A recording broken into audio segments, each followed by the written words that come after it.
Bonjour tout le monde, bienvenue sur les secrets de Muriel. J'espère que vous allez bien. Alors vous avez remarqué que je suis dans un nouveau décor parce que malheureusement Zen Chef a déménagé. Enfin, je suis très heureuse pour eux, mais je suis très triste de les quitter.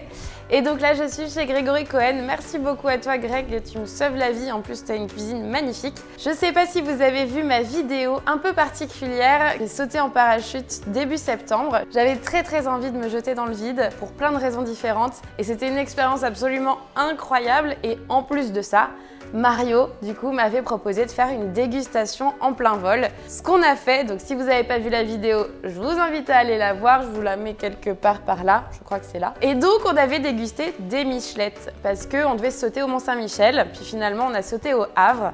Et les michelettes, c'est une spécialité du Mont-Saint-Michel. Donc aujourd'hui, je vous propose de vous partager la recette. C'est parti!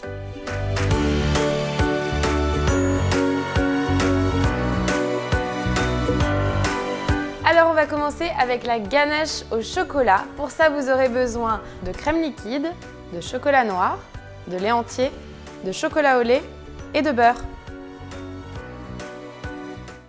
Alors je vais commencer par mettre à bouillir ma crème et mon lait. Et ensuite je vais mettre le chocolat dans un cul de poule un petit peu plus grand.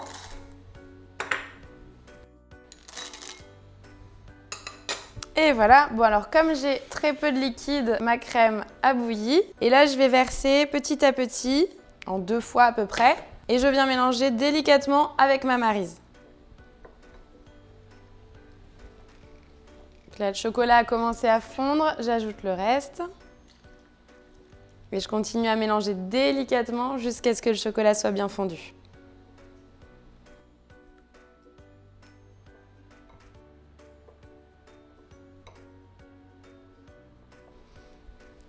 Voilà, donc là, une fois que tout le chocolat est bien fondu, hop, on s'assure que c'est encore un peu tiède. Sinon, on peut le passer quelques secondes au micro-ondes, vraiment quelques secondes, ou au bain-marie. Et donc là, j'ajoute mon beurre directement dedans. Et pareil, il va falloir le faire fondre. Donc là, il va fondre délicatement, hein. Cette opération-là, la première avec juste le liquide, ça prend à peu près 5 minutes. Et là, on va dire 2 minutes à peu près. Et voilà, parfait. Là, elle est bien lisse. Donc, je vais juste la filmer au contact. Et on va la mettre un petit peu au frigo. Donc là, le but, c'est pas qu'elle refroidisse complètement, parce qu'on va la pocher quand elle sera encore un petit peu liquide. Mais il faut quand même qu'elle ait un peu plus de texture. Donc, voilà, on va la mettre, je sais pas, 20 minutes à peu près au frigo. Maintenant, on passe à la pâte à cigarette russe, vanille et chocolat. Pour ça, vous aurez besoin de sucre glace, de blanc d'œuf, de farine T55, de cacao en poudre amère, de beurre et d'extrait de vanille. Donc je vais mélanger mon beurre pommade. Si jamais vous trouvez qu'il n'est pas assez mou, vous pouvez le repasser au micro-ondes, mais vraiment pas longtemps et en décongélation. Avec mon sucre glace.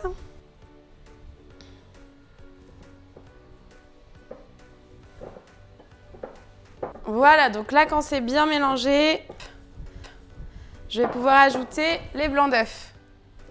Blanc d'œuf tempéré. Donc là, je peux passer avec le fouet, ce sera plus simple.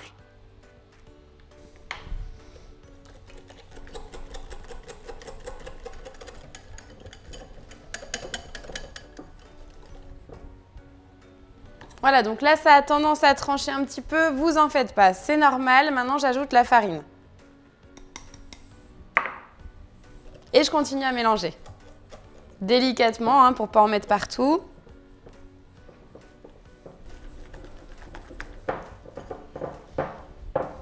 Et là, je m'assure que ce soit bien homogène. Voilà. Donc là, une fois que j'ai ma pâte à cigarette, en fait, ce que je vais faire, c'est que je vais diviser la masse en 2.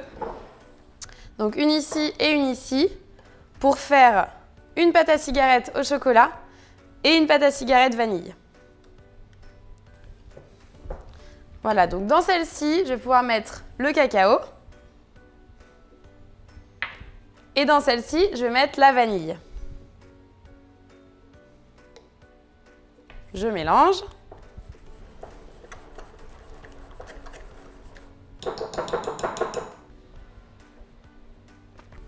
Et là, j'y vais tranquillement avec le cacao parce que c'est très volatile.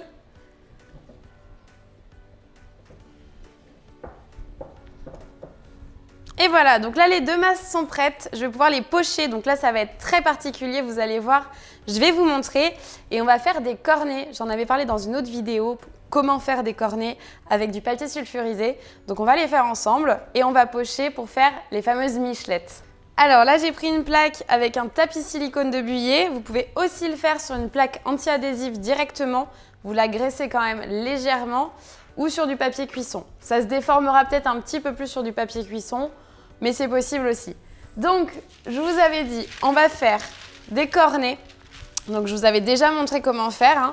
C'est un peu comme un cornet à frites. Donc là, j'ai une feuille coupée en triangle, une feuille de papier cuisson. Je viens sur la plus grande partie, sur le plus gros côté, enrouler autour. Et là, je viens serrer en remontant les bords vers le haut. Ça, je le rentre à l'intérieur. Hop, voilà, je le scelle comme ça. Je m'assure qu'en bas, c'est bien fermé. Je remplis mon cornet, pas trop, hein, tranquillement, avec la pâte à cigarette à la vanille. Et donc là, en fait, je vais venir le fermer. Donc vous voyez, là, on a la jointure. Donc on va la faire passer de l'autre côté. Ici, on plie comme un tube de dentifrice. Et on enroule. Comme ça, on a un cornet qui est bien scellé. Voilà, je le laisse sur le côté. Et je vais faire donc le deuxième cornet. Donc là, pour la masse chocolat. Entraînez-vous à la maison, vous allez en faire une dizaine et après, vous allez réussir à les faire. Hop, on vient sceller vers le haut en rabattant à l'intérieur. Et donc, encore une fois, on vient récupérer la masse chocolat qu'on vient mettre dedans. Donc on remplit toujours pas trop, hein, sinon quand vous allez fermer, ça va déborder. Et toujours pareil, donc je vais pincer, je vais sceller en revenant faire le tube de dentifrice. Et là, je pousse la masse vers le bas. Donc là, je vérifie en fait l'ouverture de mes cornets. Là, j'ai à peu près 2-3 mm. Il faut quand même que ce soit un peu ouvert, un peu sorti, pour avoir des belles michelettes à la sortie. Donc là, en fait, je vais alterner les couches de différentes pâtes pour qu'on voit bien les différentes strates à la cuisson. Alors, c'est parti, je commence. Je vais en faire 4 seulement parce qu'après, on va les rouler. Et si on en fait trop, on ne va pas avoir le temps de rouler.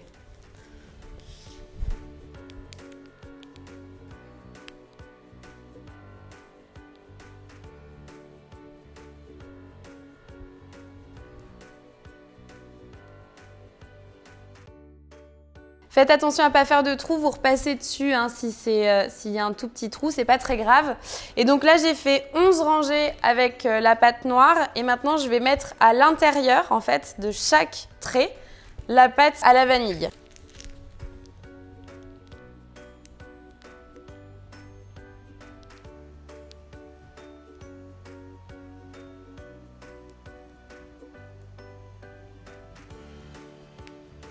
Et donc du coup, je vais faire pareil pour les 3 autres avant d'enfourner.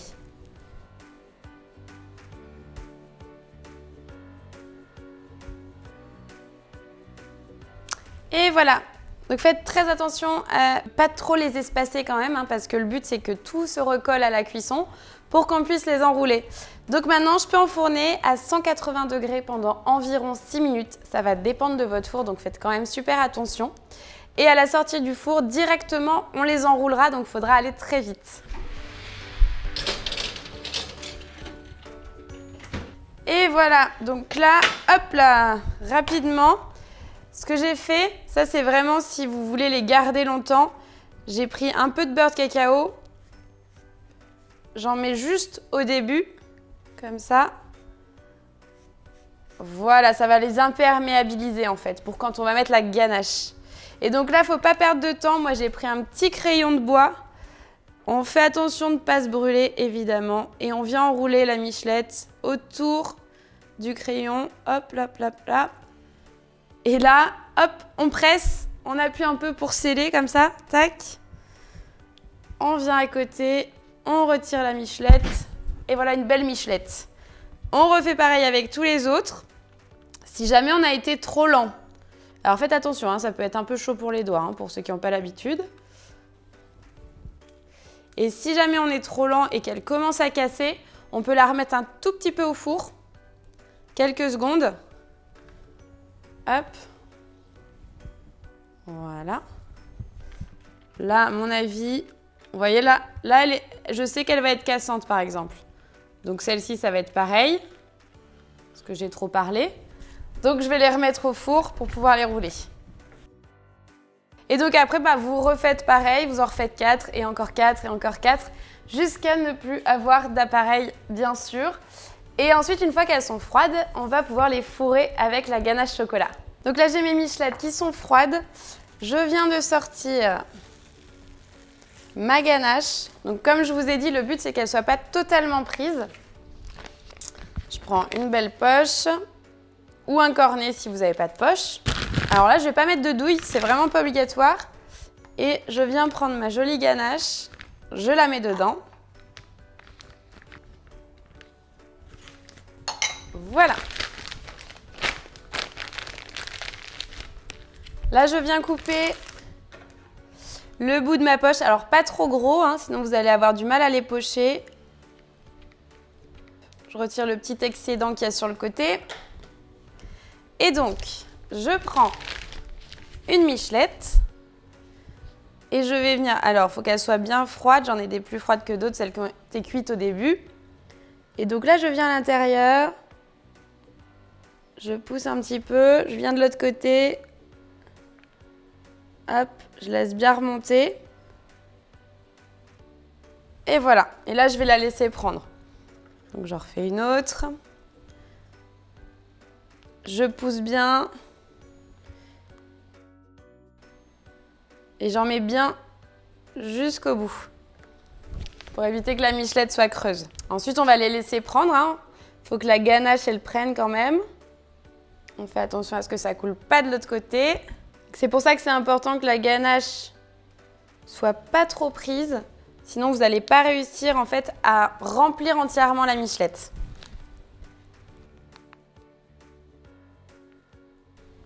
Donc là, je presse bien à l'intérieur hein, pour qu'elle soit bien remplie. Et voilà. Et donc là, je vais les laisser un tout petit peu prendre au frigo, mais vraiment pas longtemps parce que sinon, elles vont ramollir. Et après, vous pouvez les laisser dehors. Bon, il ne faut pas non plus les conserver 3 semaines, mais comme c'est une ganache, ça se conserve quand même vachement mieux. Donc voilà. Là, je vais les mettre un tout petit peu au frigo.